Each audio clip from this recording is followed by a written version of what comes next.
What's up, Variant Nation? A few weeks ago, we started a complete story retelling of DC and Tom Taylor's DCeased saga. We started with the original 6-issue miniseries, followed by the unkillable section of the overall story. So today, we're back to bring you the next part with the complete 7-issue Dead Planet miniseries. This is one of our favorite additions to the DCeased saga, so let's jump into it with issue 1. Issue 1 starts off with pretty much recapping what has happened over the course of the DCeased continuity. It literally says, we lost. We lost our heroes. We lost our world. We lost so much. We didn't think we had anything left to lose. We were wrong. As we see pictures of infected heroes like Batman, Wonder Woman, Superman, Green Lantern, Flash, and Aquaman. You know, the founding members of the Justice League. The comic then cuts to the Oblivion Bar, where we see John Constantine drinking alone, as captions are saying, survivor's guilt. It's a nasty thing. It worms its way into your soul and sticks there. And no one embodies survivor's guilt as perfectly as John Constantine. He literally spent his nights there drinking with the ashes of his best friend. That's right, his best friend, Chas Chandler, got infected by the anti-life equation, so John was forced to set him on fire. Anyway, as John was drinking away his guilt and depression, Zatanna comes in saying, the world is depressing enough. You shouldn't be drinking alone. And he responds, I'm not. I'm never alone, as we see ghosts of his former colleagues in the bar with him. The comic then tells us that John Constantine was never big on sacrifices. He'd sacrifice others for the greater good, but he'd always avoid being that guy. However, Cyborg was that guy. He stayed behind as millions evacuated Earth. It existed in him, so he felt it was too dangerous for him to flee with the other survivors. He thought he was too much of a threat. So eventually, an infected Wonder Woman rips off his head, but he was a living computer, the pinnacle of apocalyptin in Earth technology, and he miscalculated. You see, he didn't die, and his head was just forced to watch the world tear itself apart. So for 5 years, he searched his system for a way out. And eventually he found his friend had betrayed him. He found a secret tracker buried deep inside of him by the Batman, and he turned it on. He then modified this tracker and made it into a signal, and then boosted that signal to a new world. We are then taken to Earth 2, where the Justice League are currently under attack from an alien empire. And what's crazy is this is 5 years later, so Jonathan Kent, Damian Wayne, and Cassidy and so on are older. Meaning John is officially the new Superman, Cassie is officially the new Wonder Woman,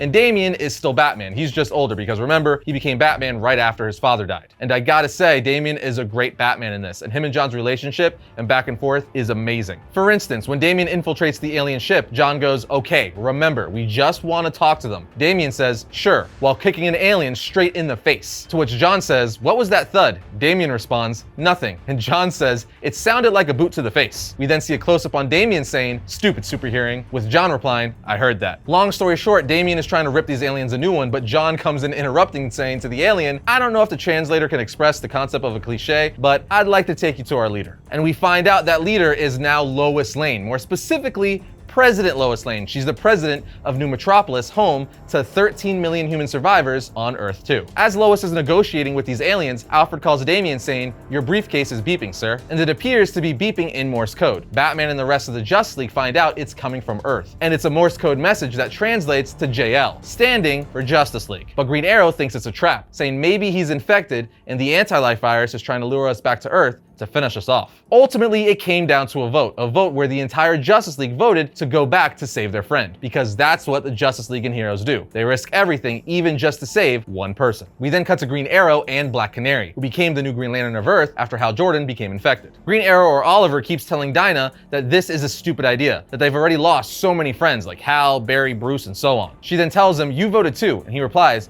you think I was gonna keep my hand down when all the kids had theirs up? She's like, you should stay here. I'll be back before you know it. And he's like, no way. We stay together. Before being like, wait a minute, did you just try to bench me? Then after a little husband and wife back and forth, he tries to prove to her that he's formidable. He even says to her, hey, I killed the undead king of the sea while he was controlling the Kraken. He's like, sure, you have a magical ring that can do almost anything on top of the screaming, and then there's the sword that can kill a god. To which she says, do you want the sword? And he says, don't be ridiculous. And she tells him, that's not a no. And he's like, I don't want the sword. So she gets down on one knee, holding the sword to him, sarcastically saying, but I have so many incredible abilities. I barely have room to hold a magic sword that can kill a god. At which point he eventually takes the god-killing sword. For those of you who are unaware, this was Wonder Woman's sword, but after Superman infected Wonder Woman gave it to Dinah before she turned, saying she has to stop Superman. Anyway, we then see the Justice League heading back to Earth. And on the way there, Kilowog points out to Jonathan Kent that his father, Superman, is still eating the sun. For those of you who don't remember, in issue 6 of DCeased, an infected Superman realizes he couldn't stand the entirety of the Green Lantern Corps.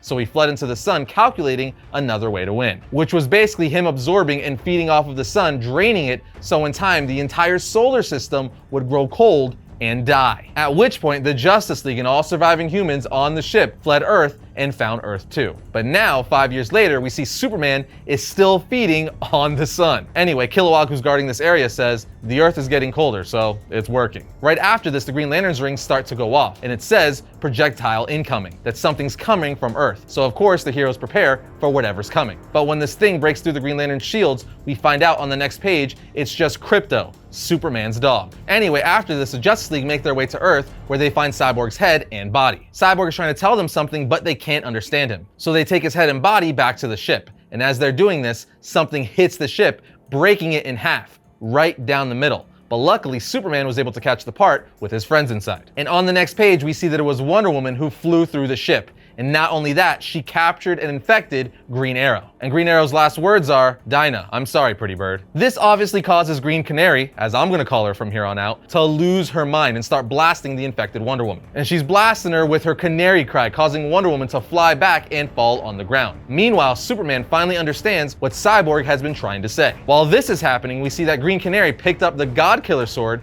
and was about to drive it straight through Wonder Woman's back, killing her once and for all. But Superman yells out, Dinah, don't, we can save her, and then jumps in between Dinah and Wonder Woman. But it's too late. It happens so fast that the sword goes through Superman's shoulder and Wonder Woman. Superman just lays there, wounded on top of Wonder Woman's bloody body, saying, Dinah, there's a cure. As that's what Cyborg has been trying to tell them the whole time, and why he called his friends back to Earth. And this, my friends, is the end of issue 1. Okay, before we get to issue 2, you guys gotta check out today's sponsor, Pristine Auction. They're one of the most trusted memorabilia auction sites around, and their amazing pop culture auctions give us a chance to take home some incredible pieces. You can find signed items from your favorite TV shows, movies, comics, music, and a ton more. Just to give you a few great examples, check out this Chris Evans signed Captain America full-size metal shield. Then there's this 13x19 Spider-Man print signed by Stan Lee. Or how about this Walking Dead replica of Negan's barbed wire baseball bat, Lucille, signed by Jeffrey Dean Morgan. And there are a lot more just like these. The great thing is that auctions are running all the time and start at only $20. So every time I visit their auctions, I find something new I really want to add to my collection. And each item comes with a certificate of authenticity from the industry's leading authenticators. But don't just take our word for it. Go check out Pristine's pop culture auction for yourself by using our link in the description. And when you use registration code VARIANT, you'll get $10 off your first order. Again, just click our link below. Now let's get back to Dead Planet with issue number 2.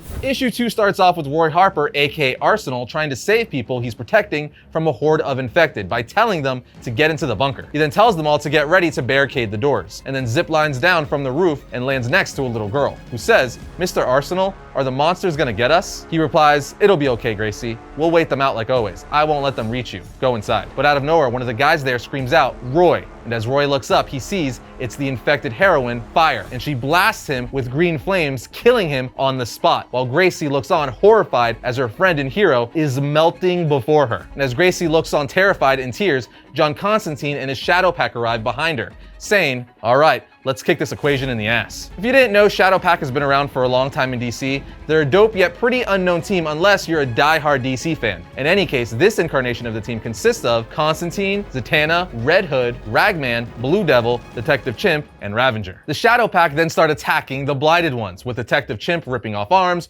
Ravager cutting off heads, and Red Hood blowing off the Blighted One's brains. I also like how a caption in the comic says, Red Hood, kinda like Batman, but not as squeamish, as he's shooting people through the head. While several of the members take care of the Blighted Ones on the ground, Zatanna takes to the air to get rid of Fire with a spell. And whatever spell she used caused Fire's fire to go out, making her crash into a building. While the Shadowpact is trying to defeat the Blighted Ones on the ground, Swamp Thing shows up behind Constantine, scaring him, saying, John Constantine, I need to talk to you about a garden. Constantine's like, look, I'm sure you have some fascinating stuff to say about plants, but me, I'm kind of busy fighting the undead here. Swamp Thing then has Spike Vine shoot from the earth, instantly impaling and simultaneously defeating the Blighted army, to which Constantine says, see, why didn't you just open with that? Constantine then tells Swamp Thing, look, I know about the garden in Gotham. It's where we take the survivors. And Swamp Thing's like, no, there's another garden in Australia. John's like, I'm not going to Australia, mate. That place was dangerous before the undead. I'm not gonna survive the end only to step on a stonefish or have my brain eaten by a drop bear. Swamp Thing responds by cursing at him, which shocks the whole team. They're all like, whoa, did Swamp Thing just... And Constantine's like, yeah. Zatanna says, that's new. And Constantine replies, yeah, I'm kind of proud of that. Swamp Thing then says there's 2 gardens, Poison Ivy's garden of Gotham and another which I am cut off from. The other is screaming, crying out, I cannot ignore it anymore. There are humans there. If you'd like them to survive what I have to do, I believe you should come with me. So they do. Meanwhile, back at Poison Ivy's garden in Gotham, we see Cassie, now Wonder Woman, bring John Superman's body to Dr. Fate and Mary Shazam, asking for their help to heal him. As remember, he was stabbed in the previous issue by Green Canary. We also get a nice back and forth between Jason Todd and Damian Wayne, and this is the first time Jason has seen Damian since the virus started. And Jason is incredibly happy to see him, saying, your father made a lot of very bad decisions, but making you Batman is not one of them, as the two hug. Green Canary then tries to bring an infected Green Arrow into the garden inside of one of her energy constructs, but Poison Ivy's like, nope, not gonna happen. I will not risk the lives of all the people here so you can cling to a corpse. To which Canary says, fine, then we'll go. But Hawker, holding Cyborg's head, says, he's not gone. There's a cure. And Harley says, a cure? Jason Todd then says, we've destroyed every carrier of the anti-life equation we've encountered for the last 5 years. And Ravager says, including friends and family. Harley jumps back in saying, they could have been saved. Everyone killed could have lived. And Damian says, you had no way of knowing. None of us did. Ravager then asks Cyborg what the cure is. And he says, I spoke to the anti-life equation, but all it said was the cure was inside me. And Dr. Fate says, we have access to magic and science, and now we have hope. We will find the cure. This, of course, makes Cassie very sad, telling Damian, Wonder Woman was gone. I dealt with that. To watch her, to lose Diana twice like this, and Damian looks at her saying, I know, I'm sorry. Whatever you need, I'm here for you, as he takes off his cowl and the two kiss. We are then taken back to Australia, where Swamp Thing has taken the Shadowpact, or at least several members of the Shadowpact. We then see the Australian bunker there and learn that the garden is screaming for help, surrounded by a ring of fire and a moat of blood, and a few thousand undead. Constantine is like, Zatanna, can you use your magic to lift us up over the anti-living in the blood moat? And then I'll create a gap in the hellfire. So Zatanna does, and as they're flying over the undead and the blood moat, Ragman says, the blood moat, it's shifting. And Detective Chimp says, it's not blood. Ragman's like, what? Detective Chimp says once again, it's not blood, it's the Plastic Man. That's right, it's a blighted Plastic Man. Plastic Man then starts taking form, creating giant spikes, impaling each of the members like Ragman, Blue Devil, and even Zatanna. And we're not just talking about impaling through the stomach or chest, he's impaling people through their throats, their eyes, and nostrils. Gory stuff. The comic even says, as long as we're filled with undead shapeshifter, impervious skin was useless, as eyes and brain matter were forced out of the devil's head from the inside. Earth's magical rescuers fell into a mouth of evil, while the greater evil looked on with cold and uncaring eyes. And just like that, issue 2 comes to an end. Okay, so that wraps up the first 2 issues of the Deceased Dead Planet, so now let's move on to issue 3. The issue starts off in Australia inside of a giant plant ball that Swamp Thing created to protect what's left of the Shadowpact. We see Detective Chimp ask Zatanna if she's okay. She says yes, so Constantine asks, are you an agent of the unliving? And she replies, no. Constantine then replies, good. She then asks, what happened? And he says, we got our butts kicked. You had your lungs filled with anti-living Plastic Man. She's like, well then, how am I alive? And Detective Chimp tells her, Blue Devil saved you, but he didn't make it. Ragman fell too. The next page then shows us a huge panel of the anti-living Plastic Man attacking the plant ball that Swamp Thing made to protect him and his friends. Constantine then tells Zatanna, we're in a ball of plants, surrounded by a rampaging, shape-shifting monster beside a wall of hellfire, which is why we needed you to wake up. Then Zatanna says, what are you proposing? Constantine and Detective Chimp then answer her saying, we're next to a wall of hellfire. That stuff will burn through anything and anyone. And Zatanna's like, oh, I see. Zatanna then says, Swamp Thing, call off the green in 3, 2, 1, as she burns the anti-living Plastic Man to a crisp with hellfire. With Plastic Man defeated, the Shadowpact looks at the remains of their friends, like Ragman and Blue Devil, but Constantine eventually says, can we move this regret to somewhere that isn't between a wall of hellfire and an onrushing horde of the anti-living? Captions in the comic then say, we weren't prepared for an undead Plastic Man. We were even less prepared for the evil we found hiding in the bunker. When all of a sudden machine guns start firing at Swamp Thing from inside the bunker, but I mean, come on, it's Swamp Thing. He probably sees the machine gun fire as annoying gnats. In any case, the comic continues to say, while referring to the evil inside the bunker, it's not the anti-living. It's a different kind of evil, cold and calculating, absolutely detestable in every way. The bunker was a refugee full of rich bastards. As we see Penguin and Maxwell Lord come out saying, if you're planning on coming in, this is your window, or you could lie in the dirt and die. I really don't care. The comic then takes us to Ivy's garden in Gotham, where we see Batman is sewing Superman's cape. Keep in mind, Bruce Wayne is dead in this continuity, and the new Batman is now Damian Wayne. A voice then says, not gonna lie, I never imagined Batman sewing. Damian answers saying, my father was too dependent on Alfred. It was a little embarrassing. Batman should be entirely self-sufficient. Batman should sew. We then see that the voice is Jim Gordon saying, saying, "It's good to see you, son, and it's good to have Batman back." Jim then goes in for a handshake, but Damian says, "Oh, come here," giving him a huge hug. To which Jim responds, "Your father wasn't a hugger." Damian replies, "Oh, believe me, I remember, but I'm not as emotionally stunted. We're just lucky Scarecrow never realized Bruce's greatest fear was intimacy." Jim's like, "Yeah, Batman could have been chased out of Gotham by a supportive pat on the shoulder."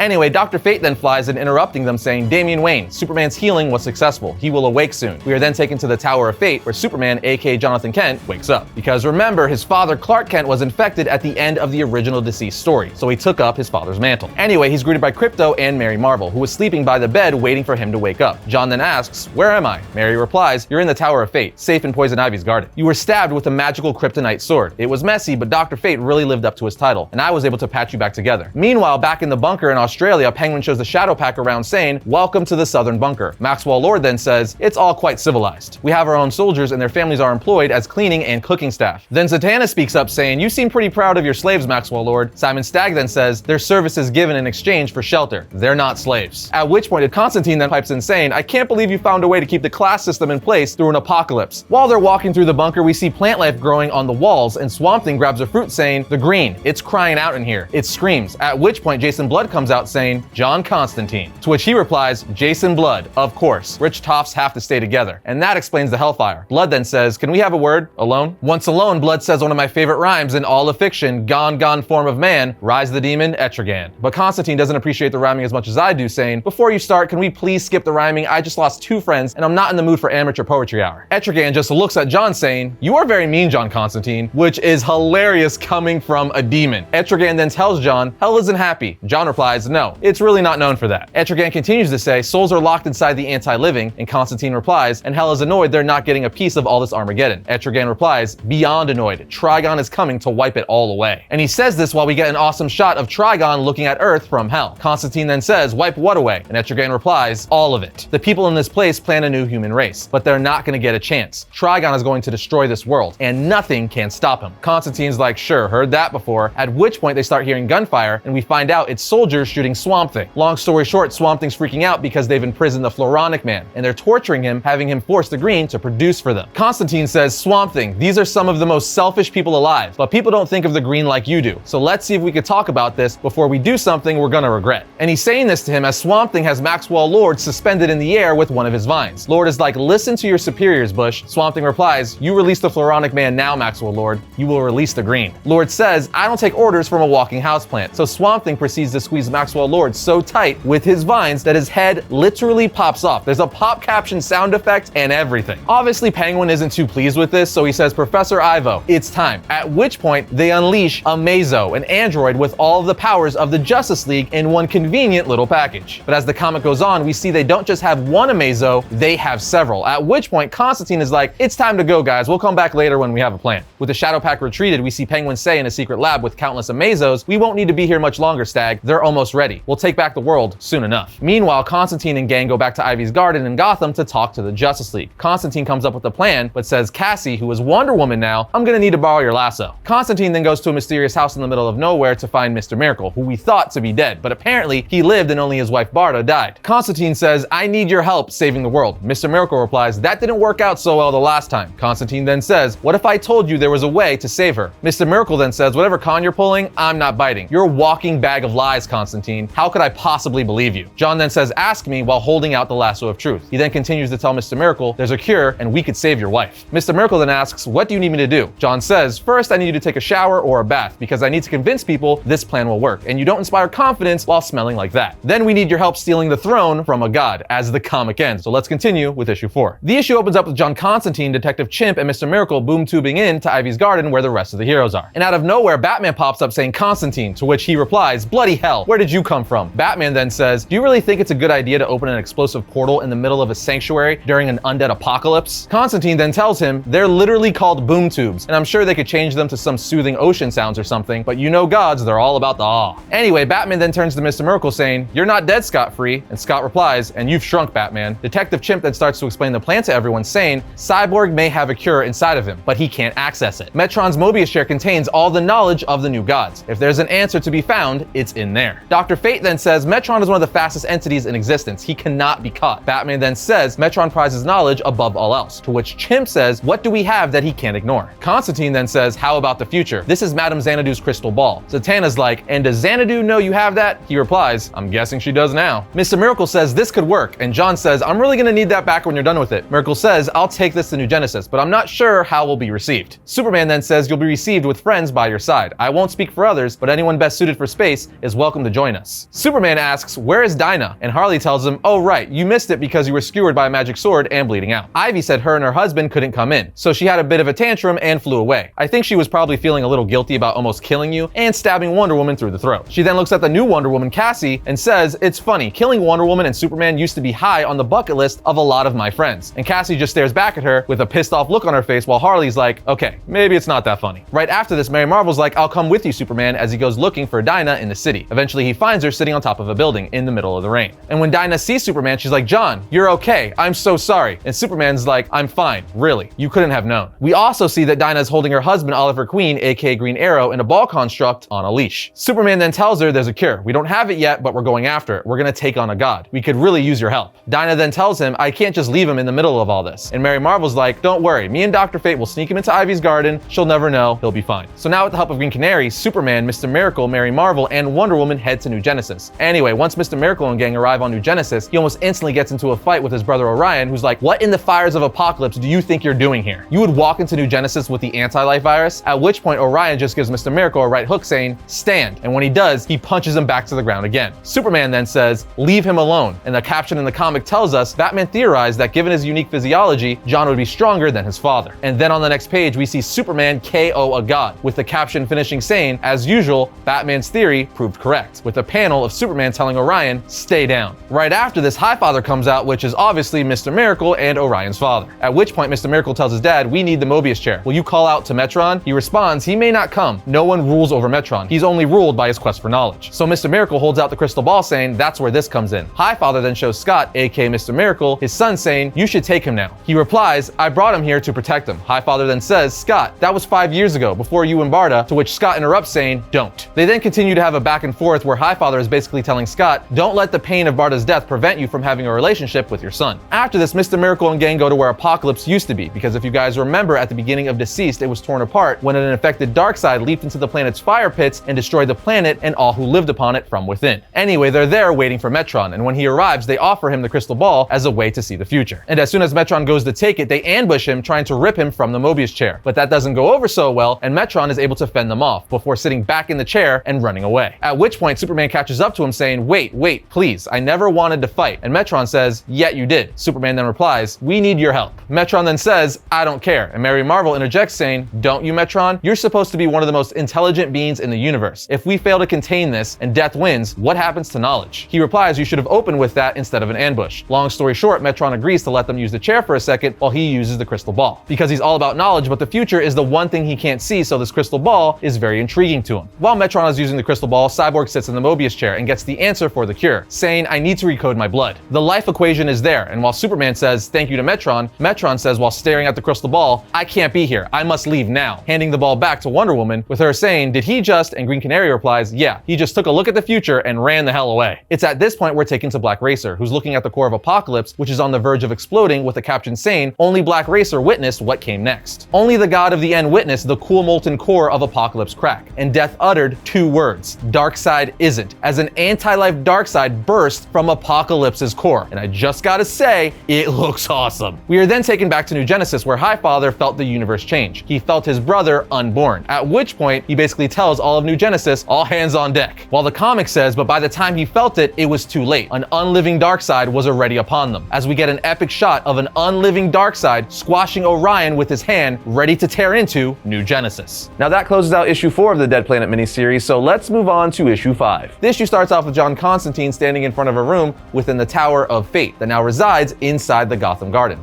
Dr. Fate then asks, Constantine, what are you doing? He replies, Dr. Fate, fancy finding you floating here. Fate then says, what's in this room? Why can't I see inside it? John replies, because the door is closed. Fate then says no doors are closed to Dr. Fate. Constantine then tells him, that's a good line, but it's certainly not true. Fate then asks, what are you keeping inside? And John replies, oh, you know, just a rack of identical trench coats. John then walks inside telling Dr. Fate, don't worry about it. This is the Tower of Fate, so whatever is in here is clearly meant to be in here. Otherwise, you have to rename this place. On the next page, we see John has summoned Etrigan Etrigan inside of the room. Etrigan is all like, why have you summoned me, you sad Merlin wannabe? Constantine replies, you know why I summoned you. You're just playing dumb because you're overreaching for a rhyme. What's the update from hell? How long until Trigon comes? Etrigan tells John, you should fear. He'll soon be here. John replies, why is poetry always so damn vague? Just give me an answer. Etrigan then tells him he's pretty pissed. I'd say 3 turns until all life on this world burns. At which point John says, heard enough, and Swamp Thing appears saying, yes. Constantine then tells Etrigan, you could go. He replies, see you in hell, scruffy infidel. John and Swamp Thing then make their way out of the room. But before they leave, John grabs Ragman's cloak. And as they're walking out, Fate asks Swamp Thing, what does that room hold? And he replies, a rack of coats. To which Constantine starts laughing. John then finds Damian Wayne Batman asking him, are you as good as your old man? Damian replies, not yet. John then asks, but you're close? Damian then just kind of ignores him, and John says, yeah, that's what I thought. Damian then asks, what do you need? John tells him, I need to do some questionable things. I need to do them while Mary Marvel is galaxies away, and I could use a team to keep me alive. I can't say more, but it's for the good of the world and all that. Batman says, not good enough. John then asks, you don't trust me? And he replies, I mean, of course not. Batman then says, tell me the whole truth and I'll help you, and I'll know if you're lying. John looks at him saying, no, you won't. Damian then just stares at him, and John finally says,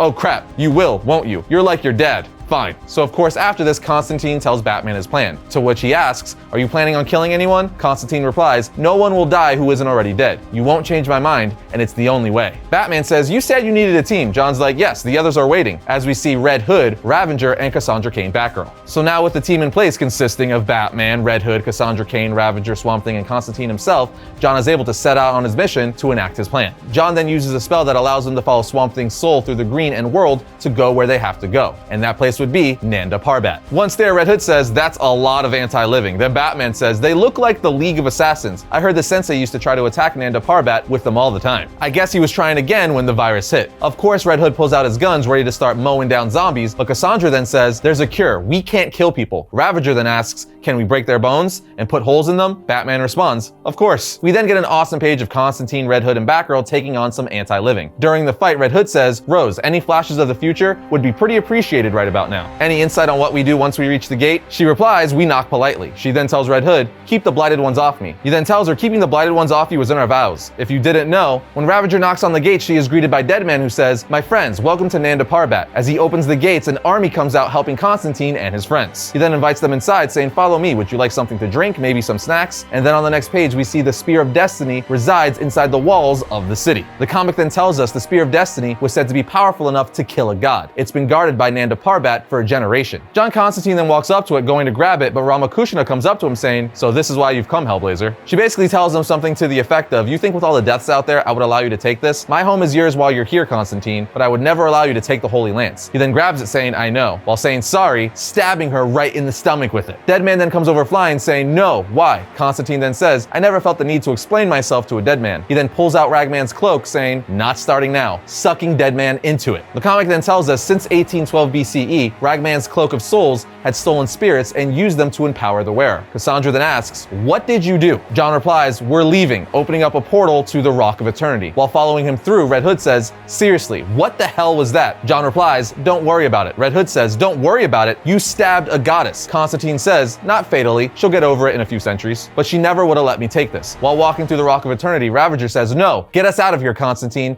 as she sees a glimpse of the future. She then starts firing into the distance, and then on the next page, we see an infected Captain Marvel Jr. coming in fast, but of course, the bullets don't stop him. So he then flies so hard into Jason Todd, he breaks him in half. After which, Batman and Swamp Thing are able to subdue Captain Marvel Jr. But as Rose goes over to check on Jason Todd, an infected wizard Shazam comes out of nowhere, but she just throws a sword directly into his head. At this point, Captain Marvel Jr. gets free, so Cassandra Cain picks up the wizard Shazam staff saying the words, Shazam, turning herself into a Batgirl Shazam. With the power of Shazam, she makes quick work of the infected Captain Marvel Jr. The comic even says after the death of Lady Shiva, Cassandra Cain became the greatest living hand-to-hand fighter on the planet. Anti-living Captain Marvel Jr. never stood a chance, as she smashes his face on the ground. After this, Ravager says to Jason Todd, I'm sorry, I saw it, but I couldn't. Jason then interrupts saying, hey, it's okay, I've died before. I'm not so afraid this time. I was just lucky I got a second life. And my second life was with you. He then kisses his wife before he dies in her arms. Constantine, Swamp Thing, Batgirl, and Ravager then head back to Gotham Garden, where Constantine is now holding the Spear of Destiny and Shazam's staff. Rose then looks at John saying, promise me this was worth it. He replies, I promise this was the only way. And if I'm wrong, well,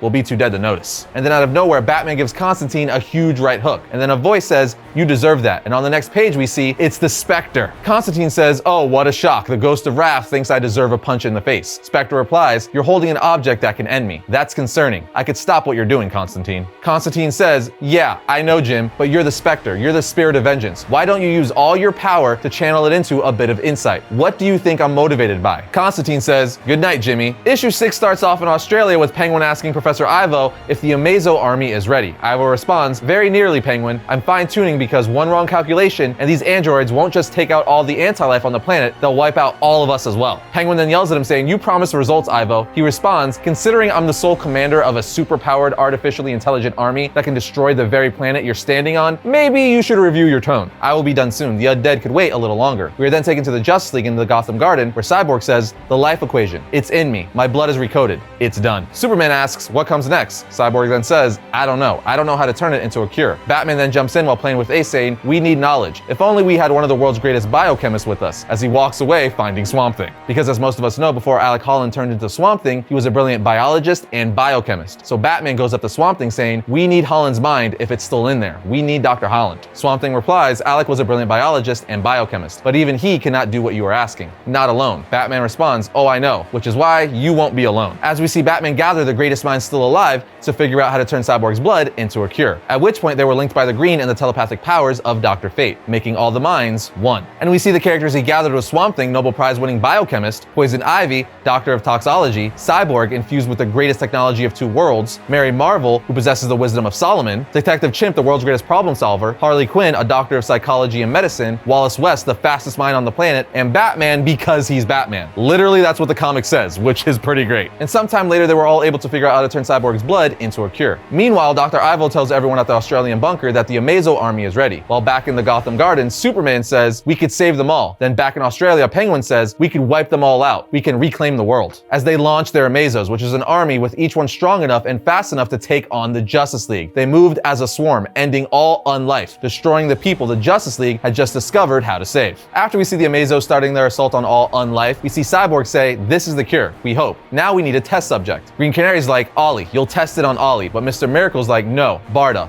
We start with Barda. Green Canary's all like, why the hell should your wife be the first one to get the cure? Mr. Miracle then looks at Green Canary saying, I admit I want her back, but this just isn't about what I want. If we miss some calculation, if something goes wrong, Barda is hopefully strong enough to take it. We shouldn't risk Ollie. So Mr. Miracle, Superman, and Green Canary go through a boom tube which takes them to a moon, where he was keeping Barda chained up so she wouldn't hurt herself or anyone else. But when they get there, they see she escaped. And on the next panel, we see Barda flying from above, smashing right through Green Canary's construct, tackling Mr. Miracle to the ground. As Barda's on top of her husband trying to rip him apart, Superman runs over, injecting her in the back of the neck with the cure. But it doesn't seem to be working. She's still attacking her husband, so Superman lights his eyes up with heat vision saying, Scott, it's not working. Close your eyes. I have to get her off you. Scott replies, don't hurt her. Don't hurt her. And on the next page, we see that the cure finally kicks in. And Barda is now restored back to her normal self. Mr. Miracle then looks at his wife saying, I missed you so much, as the two kiss. Meanwhile, back at the Tower of Fate, Zatanna comes storming into Constantine's private room, which we saw in issue 5, saying, what do you think you're doing, Constantine? He replies, hello, Z. She's like, don't you hello me. John, what have you done? The wizard staff? Madame Xanadu's crystal ball? The freaking spear of destiny? Is this what Jason died for? John, are you gonna tell me what this is all about? He basically tells her, you're just gonna have to trust me. He goes on to say, because if I tell you, I know what you're gonna do. You're gonna try to stop me. She replies, you don't know that. And he says while holding Madame Xanadu's crystal ball, actually I do. I saw the future. We fight, it's messy, best avoid it. After this, Constantine looks at the doorway to his top secret room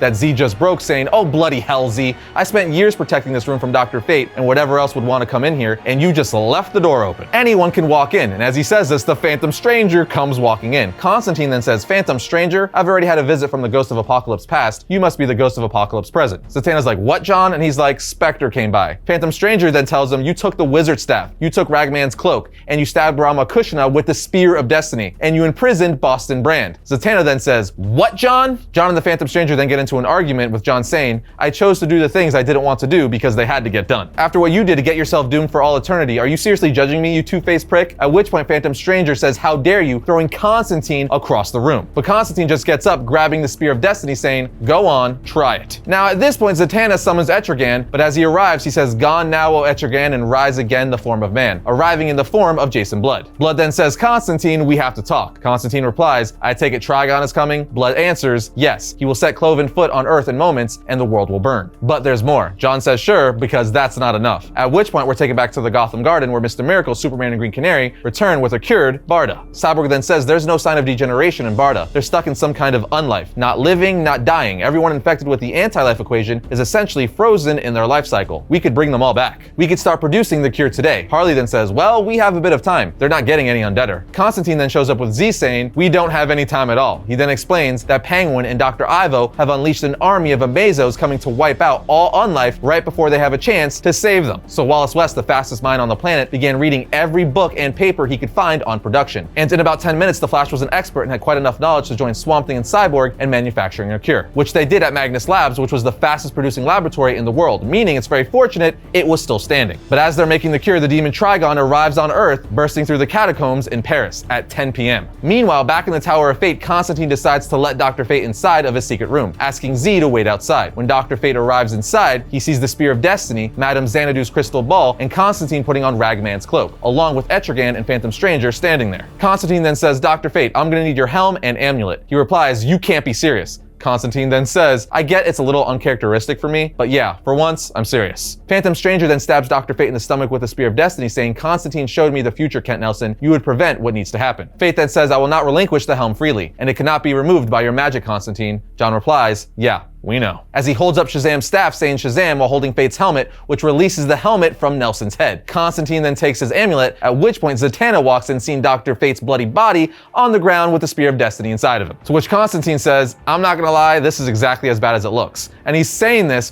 while being empowered with Shazam, wearing Fate's amulet and Ragman's cloak. He then tells Zatanna, see, this is exactly why I told you to wait outside. It's okay, Kent will live, I know, I'm a doctor now. Zatanna then asks Constantine, will you be able to come back from this? He looks at her saying, hey, it's me. She says, that's not an answer. He then looks at her saying, why are you the only person on this damn planet I don't want to disappoint? They then kiss, after which he flies off with all of these artifacts and now the power of Shazam saying, ready or not world, I'm coming to save you. And with that, issue 6 comes to an end and we move into the series finale in issue 7. Alright, so last we left off at the end of issue 6, John Constantine became Dr. Fate, along with possessing several other mystical and magical artifacts in the DC universe, like Ragman's cloak, the powers of Shazam, and so on and so forth, becoming the most powerful mystic in probably all of comic books. All of which Constantine did to stop Trigon and the Amazo army, who are out to eradicate all of the infected on Earth. And issue 7 picks up with just that, the Amazo army tearing through the infected left and right. The comic even says, unstoppable killing machines programmed to wipe out all anti-life on Earth. Each Amazo was created to be strong enough to face the Justice League. At which point we see a boom tube open up in the sky where the remaining members of the Justice League start flying through to attack and destroy the Amazos. As the comic captions continue to say, but this wasn't the Justice League the Amazos were built for.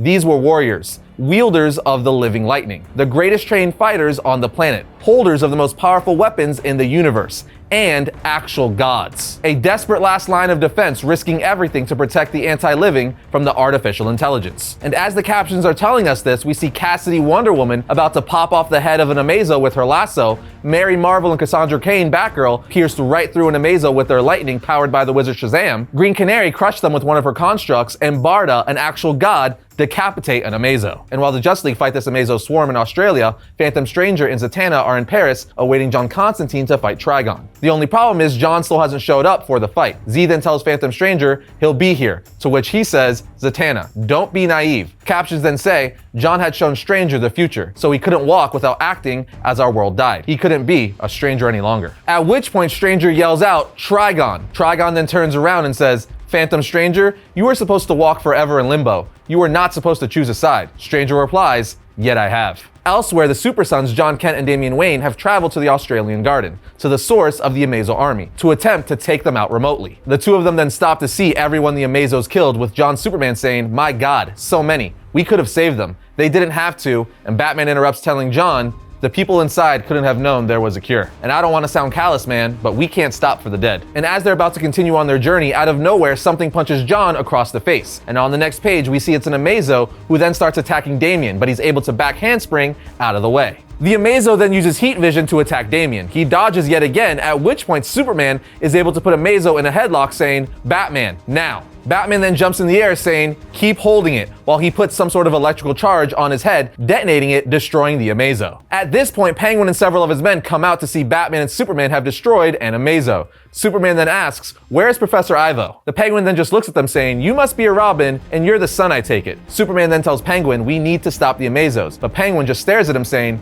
"No, that won't be happening. We planned our personal oasis here long before the virus started. Do you think we didn't prepare to kill a Superman? Guards. But the guards don't respond to Penguin." The Penguin then says Superman should be writhing in remote-control kryptonite-induced pain by now. At which point the soldiers tell Penguin, "I'm not hurting Superman." And another one says, "Yeah, what do you think we are?" Clearly, this not only pisses off the Penguin, it also terrifies him. Then on the next page, we see both Penguin and Simon Stagg being choked by something. Batman even says, "What's happening? What's wrong with them?" Superman answers saying, "Above us." As we see, it's John Constantine doing this, with narration telling us it was always part of Constantine's plan. Ragman's cloak was fueled by corrupted souls, and John knew just where to find the most corrupted souls still on Earth. Politicians, business leaders, crime bosses, and billionaires all had to put a plan in place to survive an apocalypse by putting themselves first. The narcissists, the cruel, the greedy, they were all absorbed to give Constantine one last power boost before he faced Trigon. Superman then flies up to Constantine saying, "What are you doing?" He then takes off his helmet of fate saying,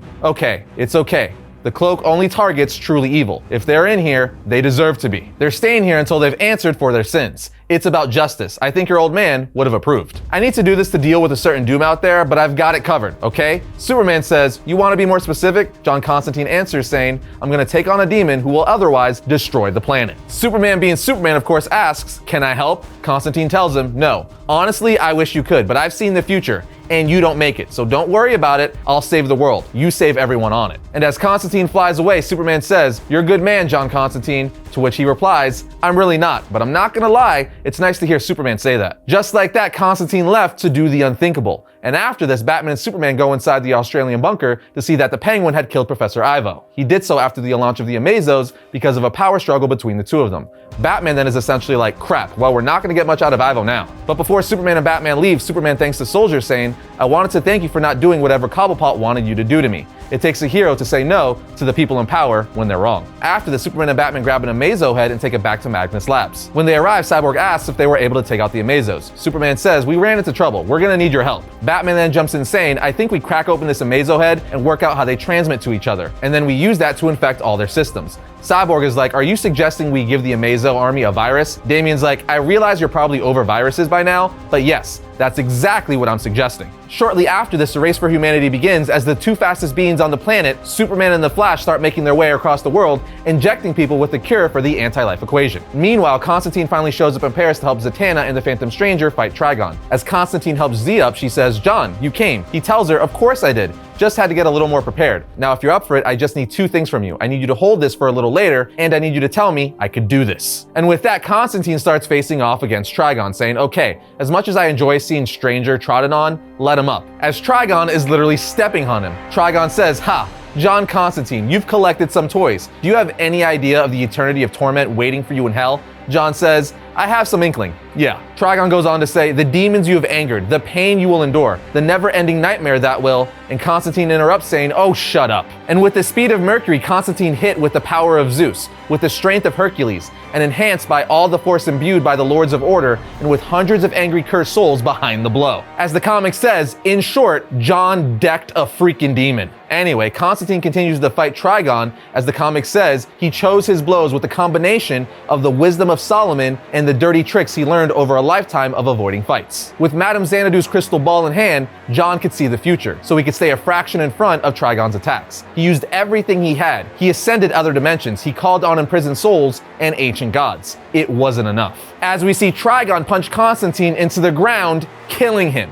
Yes, John Constantine, powered by Dr. Fate, Shazam, Ragman's cloak, Madame Xanadu's crystal ball, still wasn't enough to defeat Trigon. Trigon was still able to pull out the win with a single punch. If that's not a testament to how powerful this particular version of Trigon is, I don't even know. Anyway, Trigon then tells Constantine, "I'll see you in hell, magician. I look forward to making you pay for your little tricks here." At which point, Zatanna runs over crying over John Constantine's body, and before John dies, he says, "Bye, Z." Zatanna then continues to narrate the comic because if you didn't know, she's been the one narrating this whole time, and she says, "There was a moment of utter despair when I knew we lost. When I knew we had no future." As we see the Amazos around the world finally getting the upper hand on the Justice League. But she continues to say, "I should have had more faith because our heroes had always found a way." As we see Batman, Cyborg, and Swamp Thing figure out a way to put the virus into the Amazo army, with the Amazo head Batman and Superman brought back. And just like that, the Amazo army was defeated and destroyed. But while the Amazos fell, there was still a demon scorching the earth. But then he showed up.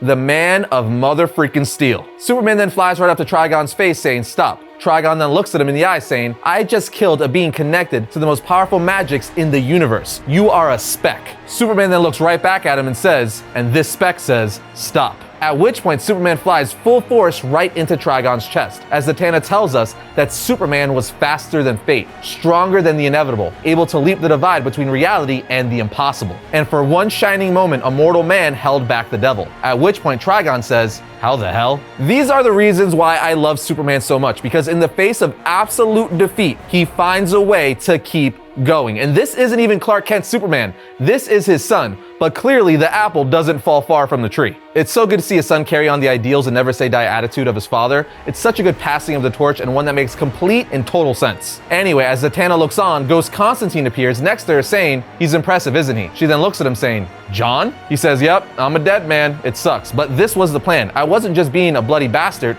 when I took Boston Brand's power. All that magic I stole, I'm still connected to it. It's still coursing through my soul." Z then says, "What are you saying?" He tells her, "I'm saying I'm the most powerful dead thing ever seen, meaning I have the power to do this." As Constantine flies right inside of Trigon's head, you see John had taken Dead Man's power, the power to control a being. Alone, that power wouldn't have been enough to take over Trigon, but with everything else John was connected to when he died, he was able to fight for command. If he had a choice, John would have found a way to live forever. But as far as last acts go, turning an ancient malevolent evil into a personal puppet was very on brand for John Constantine. As we see Trigon shrink with Constantine now in control of his body. He then tells Zatanna, "Z, I'll take that spear now." He then uses the spear to stab Trigon and himself right through the chest, saying, "This is destiny." Zatanna tells us John Constantine was never big on sacrifices. He sacrificed others for the greater good, but he always avoided being that guy. But when the world needed him to be the guy, he said screw it and did the hard thing, sacrificing himself for the world. As Constantine's now pure soul walks out of Trigon's body, Superman says, "John." Constantine replies, "It's okay. My soul was set for an eternity of torment. Just disappearing? Well, that's gonna make a lot of demons in hell very, very annoyed. I'll tell you what, I'll miss all of this." And as he fades away, he says, "See ya, Z." And now without a ridiculous number of imminent threats, the Justice League starts slowing down and finish curing the rest of the world. They were able to cure 2 billion people, including friends, leaders, and family. So many they had lost were found again. And the comic ends with Oliver Queen being cured, saying, "Pretty bird, I thought I died." And Green Canary, with tears in her eyes, say, "I made you a promise, Ollie. I brought you back." We brought them all back. As we see them kiss and the heroes look at a cured world. And just like that, my friends, DCeased Dead Planet comes to an end. Yes, my people, the Dead Planet series was another insanely well-written addition to the DCeased saga. It has a bit of everything you look for in a solid comic story, especially an Elseworlds story that involves so many fan-loved characters. The next and last series in the DCeased story is the War of the Undead Gods 8-issue miniseries, which brings it all together. And we'll have that complete story for you in the next few weeks, so keep an eye out for that. In the meantime, let us know what your favorite moment is from the Dead Planet series. Otherwise, we'll see you next time when we talk some Deadpool and Wolverine.